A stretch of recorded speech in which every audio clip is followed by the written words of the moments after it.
Hello, it's me again, Adam Iobst of A-Team Realty LLC, and I'm here to share with you the latest real estate market trends for the DC metro area. Last month, in January 2009, the real estate market continued to slow down.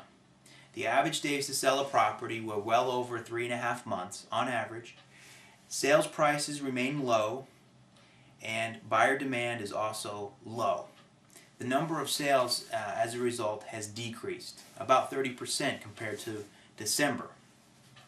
However, I still strongly believe that 2009 is going to be a great buyer's market, and there are opportunities out there for home buyers, investors, even landlords and renters, and I'll get into that in a second. It is going to be a challenging market to sell a property. But before I get into that, let's talk about January 2009 market statistics. The absorption rate in January was 11.4% for the area, meaning that of the total inventory that was available for sale last month, only 11% of it went under contract or sold last month. That's low. In order to be a balanced market, it needs to have at least a 25% absorption rate, meaning that 25% of what's available goes under contract every 30 days. Once that occurs, we're going to be in a balanced market. But right now we're at 11%, and that's low, meaning that it's a buyer's market. Buyers are going to have a lot more pull on contract negotiations, and they're going to set the terms of these agreements. Days on market. The average days on market is over 3.5 months, as I mentioned, and it continues to remain high. In December it was 103. In January it's now 115.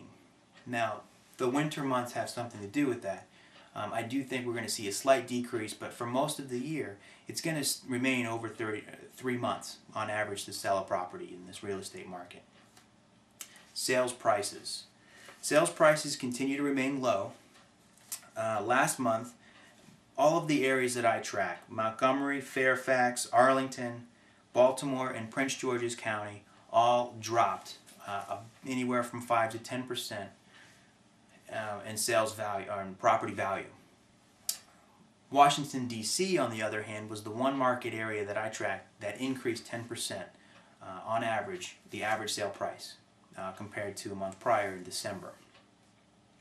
I expect on average to see property values remain flat for most of the year. They're going to go up and down, but on average they may increase slightly, they may decrease slightly, but I don't think we're going to see a huge increase in property values this year, due primarily to the excess inventory that we still have. A lot of the short sales, a lot of the foreclosure, bank-owned properties are driving those price points down, and I think we're going to see a flattening of the market for the year in terms of sales price. Alright, the number of sales. Last month the number of sales decreased about 30% compared to December. Now normally at the end of the year we do see a little spike in terms of number of sales. I think there are a lot of folks that want to close purchases before the end of the year.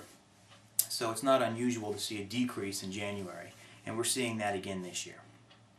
Alright, so what does all of this mean? Well, to my perspective, buyers and buyer clients out there, now is a great time. I can't reiterate this enough.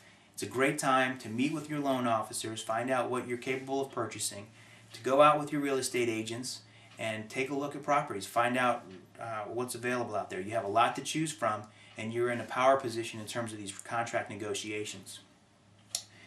You add on top of that the latest government incentives, the tax credit of $8,500 tax credit at the end of the year, and low interest rates, and you have a prime opportunity to buy real estate right now.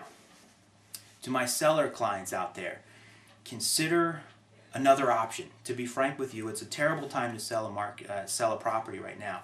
You're competing against a lot of properties. The price points aren't going to be anywhere near what you want them to be, and if you can find an alternative such as renting it out, that might be something that you should consider.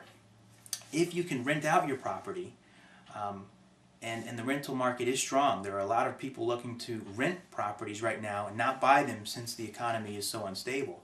So you do have an opportunity there as a landlord to rent it.